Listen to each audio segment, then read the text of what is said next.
എബ്രായർ അദ്ധ്യായം 5. മനുഷ്യരുടെ ഇടയിൽ നിന്ന് എടുക്കുന്ന ഏതു മഹാപുരോഹിതനും പാപങ്ങൾക്കായി വഴിപാടും യാഗവും അർപ്പിപ്പാൻ ദൈവകാര്യത്തിൽ മനുഷ്യർക്ക് വേണ്ടി നിയമിക്കപ്പെടുന്നു. താനും ബലഹീനത പൂണ്ടവനാകയാൽ അറിവില്ലാത്തവരോടും വഴി തെറ്റിപ്പോകുന്നവരോടും സഹതാപം കാണിപ്പാൻ കഴിയുന്നവനും ബലഹീനത നിമിത്തം ജനത്തിനു വേണ്ടി എന്ന പോലെ തനിക്ക് വേണ്ടിയും പാപയാഗം അർപ്പിക്കേണ്ടിയവനും ആകുന്നു.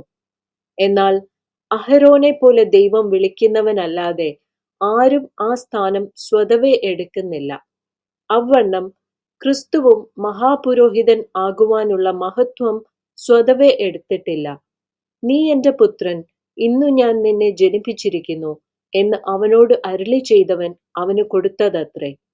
അങ്ങനെ മറ്റൊരിടത്തും നീ മൽക്കിസദേക്കിന്റെ ക്രമപ്രകാരം എന്നേക്കും ഒരു പുരോഹിതൻ എന്ന് പറയുന്നു.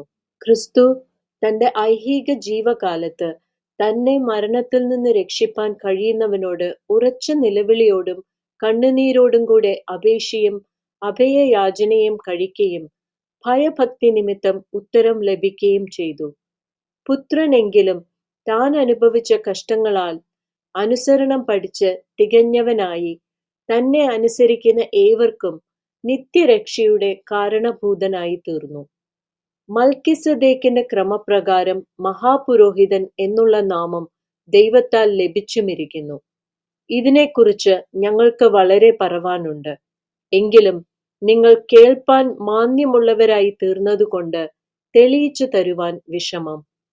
കാലം നോക്കിയാൽ ഇപ്പോൾ ഉപദേഷ്ടാക്കന്മാർ ആയിരിക്കേണ്ടുന്ന നിങ്ങൾക്ക് ദൈവത്തിന്റെ അരുളപ്പാടുകളുടെ ആദ്യ പാഠങ്ങളെ തന്നെ വീണ്ടും ഉപദേശിച്ചു തരുവാൻ ആവശ്യമായിരിക്കുന്നു.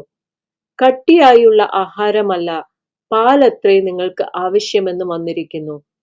പാൽ കുടിക്കുന്നവനെല്ലാം നീതിയുടെ വചനത്തിൽ പരിചയമില്ലാത്തവനത്രേ, അവൻ ശിശുവല്ലോ. കട്ടിയായുള്ള ആഹാരം നന്മ തിന്മകളെ തിരിച്ചറിയുവാൻ തഴക്കത്താൽ അഭ്യസിച്ച ഇന്ദ്രിയങ്ങളുള്ളവരായി പ്രായം തികഞ്ഞവർക്കേ പറ്റുകയുള്ളൂ.